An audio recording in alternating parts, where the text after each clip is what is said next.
All right, we're here in the rewards section. This is where you will spend the points that you've been busy earning in the habit tracker. The system's all about using positive reinforcement, not guilt. So we celebrate earning points and achievements, but there aren't any punishments for missing days or breaking streaks. You can only earn points rather than losing them. On the left-hand side, you'll see the stats panel at the top here with much of the stats that you'll have seen elsewhere. It'll show you your level, whether you've banked, how many points you have to spend, and whether you're saving for anything. These two being probably the most important on this view. And below that, you will have your usual nav bar. Over on the rewards shop section, you have this split up into two. If you have enough points to buy a reward, they will show up here in the shop for rewards section. All you need to do to spend your points is literally just click buy me, and your points over on the left hand side here will update automatically. And then you can add more details to the screen that pops up. So say if I decide I want Midnight Mischief, I can come in and say, right, well, my Midnight Mischief in this case was,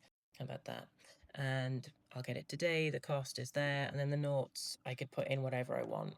It's absolutely fine. And you can even change the emoji if you want to as well, something a bit more fitting maybe. And as soon as you've filled in those details, it's done. You'll see it's gone down from 964 to 764, and it is logged.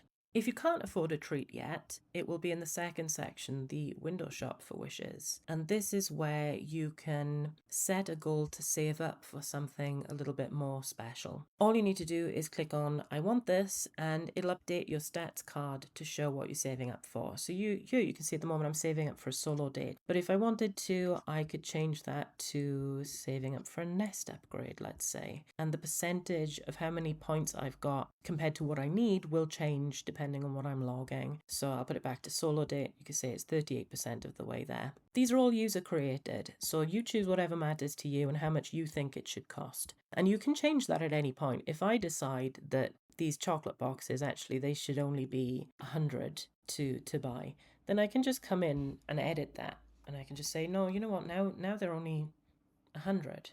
And that's perfectly fine. Essentially, you need to try and keep these realistic enough that you are actually rewarding yourself. My recommendations would be to try to avoid setting points unrealistically high for everything. I'd say maybe have one or two really big ticket items, things that are probably quite expensive to buy or book in real life, like for example, going on a trip somewhere or having a really expensive meal out. Those can cost more points. And then things that are actually free or easy to achieve or easy to purchase, like a soak in the bath, a bit of quiet time to yourself, maybe even a new book. That can be like a middle tier item. You want to have a range of things so that you feel like you're always treating yourself at least a little bit. And again, I'd recommend that you always have something big that you're saving up for, even if you're still spending points on little rewards every once in a while, because having this kind of target in your eye line every day can really help to motivate you and keep it at the front of your mind. Remind yourself that you are actually planning on treating yourself with something big soon. That's about it for this section. It's quite simple. We'll talk about how to customize the rewards and so on when we get onto the system chat. But for the time being, I will see you over in the Hall of Records.